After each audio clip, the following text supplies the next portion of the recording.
നമസ്കാരം. മലയാളി വാർത്തയിലേക്ക് സ്വാഗതം. മുൻ സർക്കാരുകളുടെ തെറ്റുകുറ്റങ്ങൾ എടുത്തു കാണിക്കുന്ന രീതിയിൽ മുൻ സർക്കാരുകൾ അവഗണിക്കുന്ന മേഖലകളെ ചേർത്തു പിടിക്കും എന്ന രീതിയിൽ ആരോഗ്യമന്ത്രി കെ മുരളീധരൻ നടത്തുന്ന പ്രസ്താവനകളും പ്രസംഗങ്ങളും കേരളത്തിലുടനീളം വൈറലാവുകയാണ്. അതായത് കഴിഞ്ഞ ദിവസമാണ് ഈ സിസ്റ്റം മുഴുവൻ ഫെയിലുവറാണ് എന്ന് പറഞ്ഞുകൊണ്ട് ഒരു മന്ത്രിക്ക് അങ്ങനെ ഒഴിഞ്ഞു മാറാൻ കഴിയില്ല. ചികിത്സാ പിഴവുകൾ എല്ലായിടത്തും നടക്കുന്നുണ്ട്. ആ ചികിത്സാ പിഴവുകളിൽ കൃത്യമായ ഒരു നടപടി അതാണ് ആദ്യം വേണ്ടത്.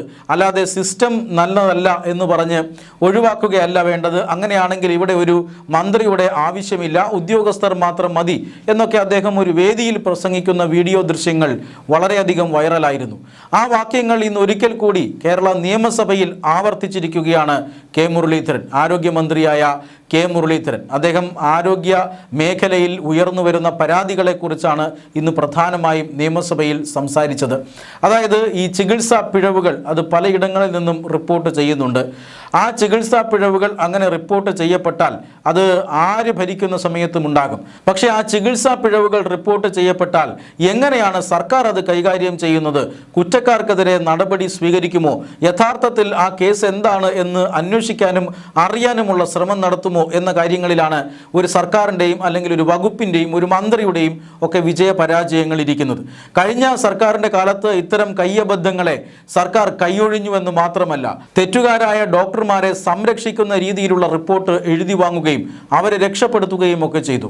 സർക്കാർ നേതൃത്വം നൽകുന്ന രാഷ്ട്രീയ പാർട്ടിയുടെ ഇത്തരത്തിലുള്ള സംഘടനകളാണ് ഈ രീതിയിൽ ഡോക്ടർമാരെയും ഉദ്യോഗസ്ഥന്മാരെയും ഒക്കെ രക്ഷിക്കുന്ന തരത്തിലുള്ള സമ്മർദ്ദം സർക്കാരിൽ ചെലുത്തുന്നത്.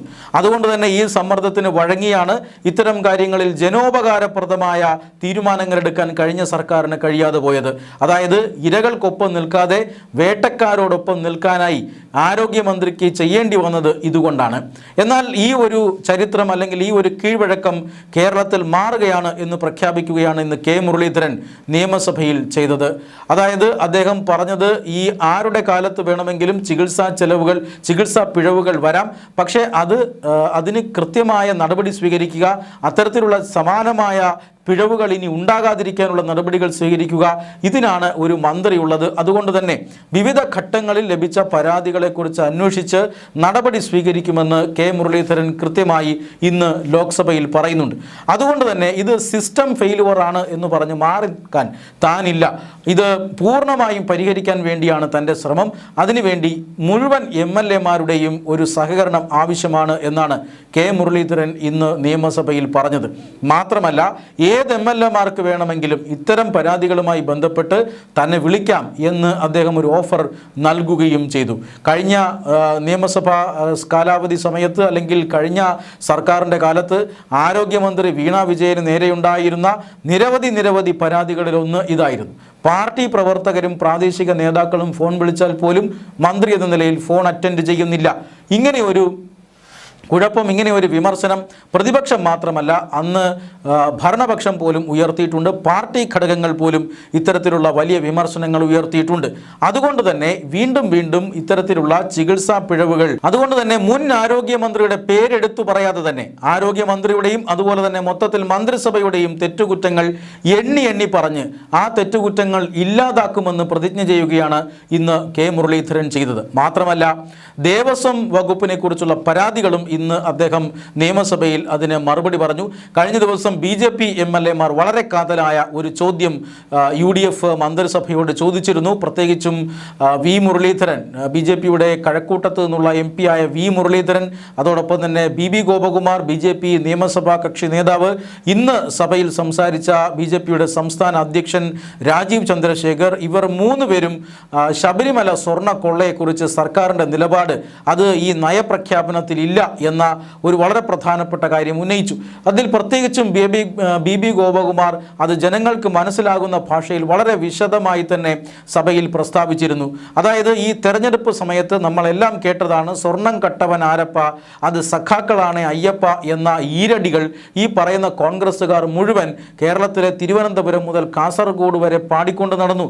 പ്രതിപക്ഷ നേതാവ്, ഇന്ന് മുഖ്യമന്ത്രിയായിരിക്കുന്ന അന്നത്തെ പ്രതിപക്ഷ നേതാവ് മുതൽ താഴത്തെ ചോട്ടാ നേതാവ് വരെ ഈ ഈരടികൾ മുഴക്കങ്ങൾ മുഴക്കി സർക്കാരിനെ അസ്വസ്ഥമാക്കിക്കൊണ്ടിരുന്നു.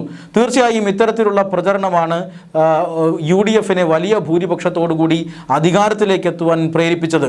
എന്നാൽ ഇപ്പോൾ അധികാരം കിട്ടിയതിന് ശേഷം ആദ്യ നയപ്രസംഗത്തിൽ ഉൾപ്പെടുത്തേണ്ടിയിരുന്ന ഒന്നാണ് സ്വർണ്ണക്കൊള്ള കേസിൻ്റെ വളരെ കാര്യക്ഷമമായ അന്വേഷണം. അത് CBI-ക്ക് വിടുകയോ വേറെ എന്തു ചെയ്യുകയോ ആവാം, പക്ഷേ കാര്യക്ഷമമായ അന്വേഷണം നടക്കണം എന്ന ഒരു പ്രസ്താവന ഈ ഒരു നയപ്രഖ്യാപനത്തിൽ ഉണ്ടാകേണ്ടതാണ്. പക്ഷേ അത് ഉണ്ടായിട്ടില്ല. അതെന്തുകൊണ്ടാണ് എന്ന ചോദ്യമാണ് കഴിഞ്ഞ ദിവസം BJP ഉന്നയിച്ചത്. അതിനുത്തരവും ദേവസ്വം വകുപ്പ് മന്ത്രി എന്ന നിലയിൽ K. മുരളീധരൻ ഇന്ന് നിയമസഭയിൽ പറഞ്ഞു. അതായത് ഇന്ന് ഈ കേസ് അന്വേഷിക്കുന്ന SIT, ആ SIT-യെ നിയമിച്ചിരിക്കുന്നത് ഹൈക്കോടതിയാണ്. ബഹുമാനപ്പെട്ട ഹൈക്കോടതിയുടെ മുന്നിലാണ് SIT റിപ്പോർട്ടുകളെല്ലാം സമർപ്പിക്കുന്നത്. അതുകൊണ്ട് തന്നെയാണ് അന്വേഷണം സംബന്ധിച്ച കാര്യങ്ങളൊന്നും സർക്കാരിന് അറിയില്ല. ഇനിയിപ്പോൾ ചാർജ് ഷീറ്റ് കൊടുക്കുന്ന സമയത്ത് സർക്കാരിന് ഇതിനെക്കുറിച്ചുള്ള കൃത്യമായ വിവരം ലഭിക്കും. അങ്ങനെ ചാർജ് ഷീറ്റ് കൊടുത്തതിന് ശേഷം കേസിൽ കാര്യമായ ഇടപെടലുകൾ നടത്തും. ആവശ്യമെങ്കിൽ CBI അന്വേഷണത്തിലേക്കും പോകുമെന്നാണ് ഇന്ന് K. മുരളീധരൻ നിയമസഭയിൽ പ്രസ്താവിച്ചത്.